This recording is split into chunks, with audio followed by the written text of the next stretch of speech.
I have to keep my trees alive if I'm gonna build a desert forest. Everybody thinks about the things I need to add. I need to add water, I need to add soil amendments, but what about the things I need to take away? I need to take away the pressure from the local wildlife. A lot of people don't realize the Chihuahuan Desert is the most biodiverse desert in the Northern Hemisphere. There are many, many unique species of plants here, and there are many unique species of large game. Next week, you'll see Brandon and I stumble across Javelina, right there, right, he's walking across, there's another one. Brandon's also seen Aoudad in Oxford Canyon directly from our campsite. Last week, Daniel spotted an elk 150 yards away, making its way down from the Indio Mountains towards the Rio Grande. Brandon and Daniel have seen white-tailed deer, which isn't nearly as common in this area as mule deer, but they are seeing them with some regularity. There are large herbivores that would love to eat this sweet, juicy greenery. And although one day I'd like to share some of the abundance with them, today there is no abundance. My trees and grasses have a toehold in the desert. In order to turn this toehold into a forest, I need to keep the big animals and the feral cattle away from our hard work. I have put my heart and soul into this terrace, and it is gonna break my heart if I don't get this fenced before the cows find it. Today we're just gonna do a little prep work. We've come with all the T-posts we need just to fence this little terrace all by itself. We're gonna scatter those out, trying to make our work a little lighter. The first step is getting these T-posts all spread out where we need them, and then we can worry about digging corner posts. This is probably the most logical place to put the gate, right here. The corner posts will go down here, and then we just start laying it in a line. You can start spreading them out. The soil on dust-ups isn't exactly concrete, but it's firm enough that comparing it to concrete isn't crazy. It is possible to dig with hand tools. The local wildlife digs in this stuff, but it is hard work. This is a situation where it's absolutely preferable to use power tools to dig the holes for the corner posts. Here you see me with a fully assembled auger, and all I've got to do is mix the oil and the gasoline, and I'm ready to go. That hurt. Yeah, I hate getting old. Of course it's not starting. Go to the manual.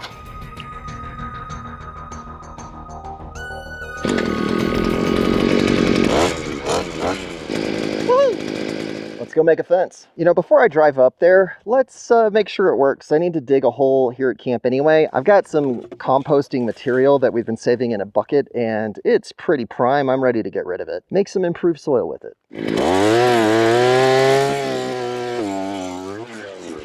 Oh, wow. Ow. You gotta be kidding me.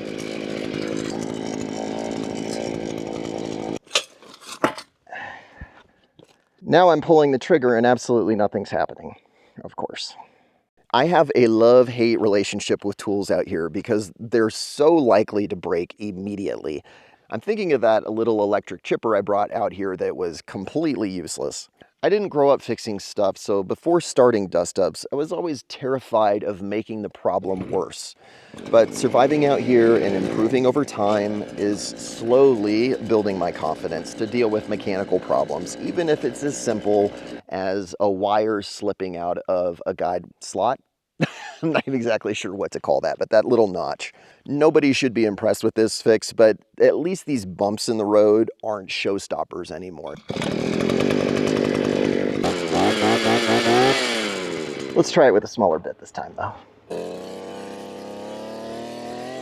If you're lucky enough to have soil that binds together, good for you. I'm either digging out rocks or trying to pick up this sand and silt, and it is like shoveling water. It gets worse as the hole gets deeper because the shovel is almost at a 90-degree angle. It's impossible to keep this near liquid material on the blade without a post hole digger. And even if you use a post hole digger, the rocks prevent you from clamping it shut. I think that's the limestone. I can't see it because I keep recovering it with sand, but I'm not sure it's worth the effort. So basically just don't try to drill through solid rock with this thing. Anyway, let's get rid of this compost. But before I do it, check out all the roots. You can see this has got roots everywhere, so it'll do some good here.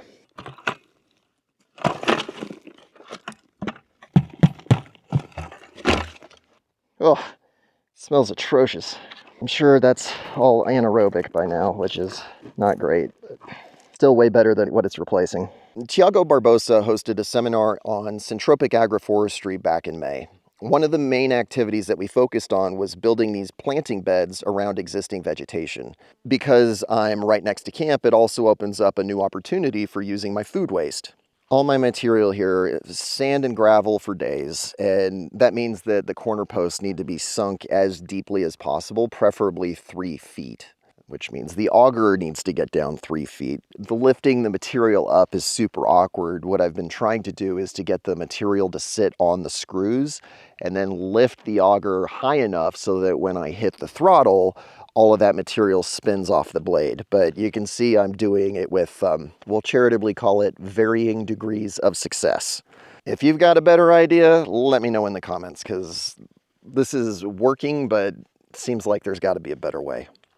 There are parts of the material where I'm able to work and the tool does its job and everything goes fine. But what happens with almost every single hole, because all of the gravel out here is of different sizes, eventually the bit catches on a large stone and I'm not able to use it anymore. And on every hole, I've got to set the auger down, get out a hand tool, find the rock, dig it out, and then I can get back to using the power tool. Man, this is so tedious.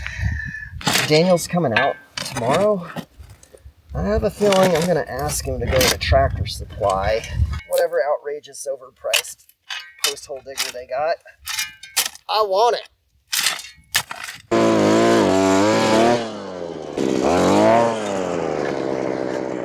Yeah, breathing that smoke's not great. This is like the worst kettlebell exercise ever. It's whatever that thing weighs. Just up and down, up and down, up and down. That's it. So at least we dug one to the desired depth. I'll have to dig it out with a post hole digger, but that's a win. 2 more to go and it's sundown. It's time to take a break. I'm here thinking about the fencing, and the biggest criticism I get is about planning. Most of the planning I'm trying to do is for things that I haven't done before. And for this initial terrace, I wanted to fence it so that nothing's going to get through it. But I'm also thinking about the longer term, where fencing each individual terrace is outrageously expensive. The materials themselves are $750 per terrace, probably $1,000. And then days of labor building the fence, that doesn't make any sense for 3,500 square feet. I don't want to keep fencing in tiny little areas. I want to do it a handful of times where there's a 10-acre paddock or something really large. And then we fence that in slowly over time. What I'm going to do is call an audible. I have an electric fence here. I've got all the clips I need to put them on T-posts. I think it's just way smarter to rely on electric fencing, and the pressure is way down because Brandon's living here. We haven't seen the cattle in months.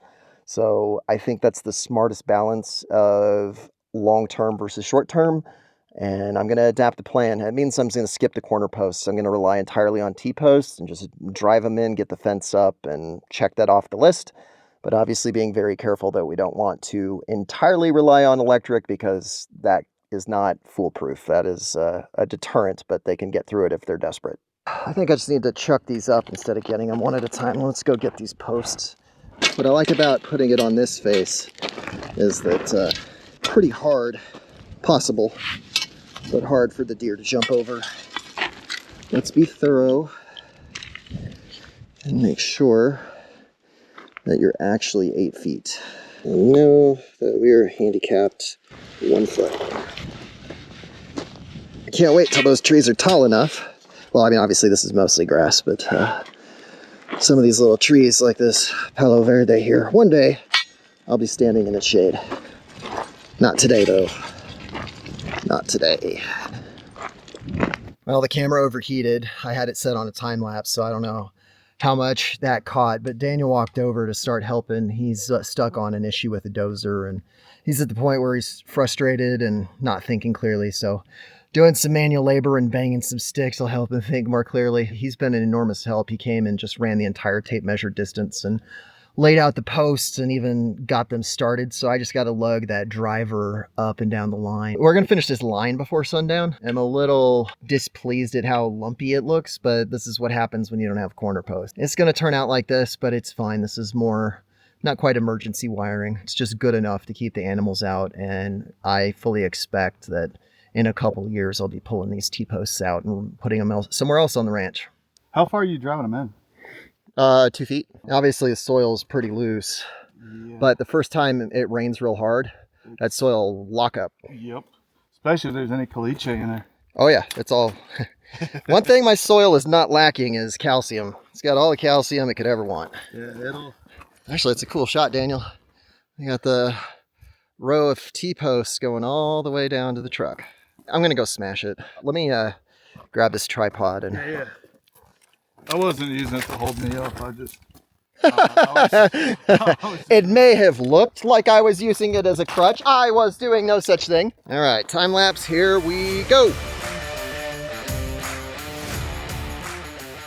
That's one long row complete. Time for a water break, and then I'll come mark and get these started, and then hopefully do one more walk around for the final cleanup, and then we can start wiring the electric. I don't know if that's all going to happen today, but should get it all done tomorrow. It is just after sunrise, and I am really looking forward to getting these fence posts driven in. This is by far the bulk of the work. Okay, the sledge is over here by the first one. Day one using the auger wasn't too bad when I was still fresh. Even with a small stool and lifting my arms up in the air with a heavy tool, I found it not horribly taxing. But this second day, waking up, that was different.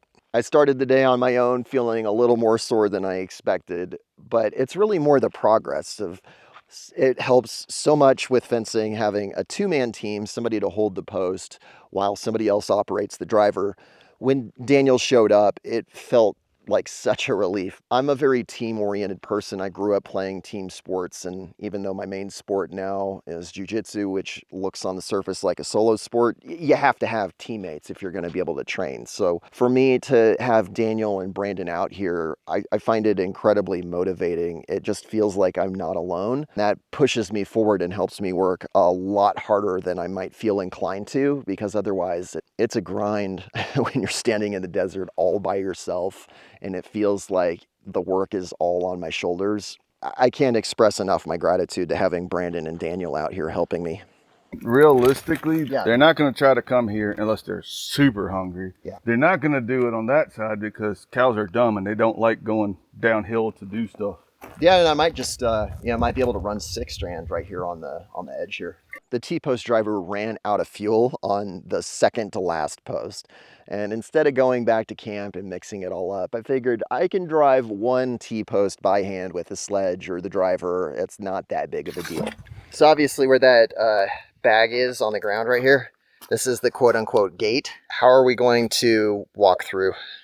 So I think I suggested wire ends that actually have the little clips on it. I'll go by Tractor Supply probably tomorrow, or depending on what time I get back today, and see if they have them, because I think the clips for the actual T-post at the end are different too. I'm sure most of you notice the sponsors on every episode. They are the reason that I'm able to have the best people out here consistently. Brandon is on salary. He works and lives full-time on the ranch. And now Daniel has upgraded from super volunteer to paid part-time staff. He's able to work on projects at home, whether it's fixing the trailer, repacking dozer cylinders, building me an electrical room. He's been really helping to speed up the process, and it's ultimately because of viewers like yourself, and especially viewers that respond to the sponsor message. So if you can make it a habit of going into the description and clicking on the sponsor link, you don't need to buy every single week, but go kick the tires. The sponsors see that stuff. They see the way the audience is behaving. And if you really like what I'm doing, it costs money to do this, but it's not just money that's buying stuff, it's creating jobs. And I know from talking to Brandon, it's incredibly inspiring for people to come out here and work with a sense of purpose and know that they are building something and they're working towards something. So if you think about the cycle, it's more views on these videos, more sponsor revenue, which I'm able to put back into hiring more employees, which drives more momentum, which drives more views, and it becomes a cycle. It becomes a flywheel. Hiring folks is what I've put the money into, and I want to keep going down that road so we can just keep speeding this process along. And I'm really grateful to each and every one of you that are watching the videos, because without you, this would be going so much slower. How do I use a multimeter to check voltage on that the line is hot? You would test between the line itself and the ground rod. So put one on the ground, one on the... Yeah, the ground on the ground, and then obviously that, or you can just... Yeah, I know I can do that. I mean, I'll do it. I mean, it's not as bad as a lot of people think. It's a deterrent. It's not going to stop. All right, this grounding rod, this sledgehammer is serious overkill for what I'm doing, but ow,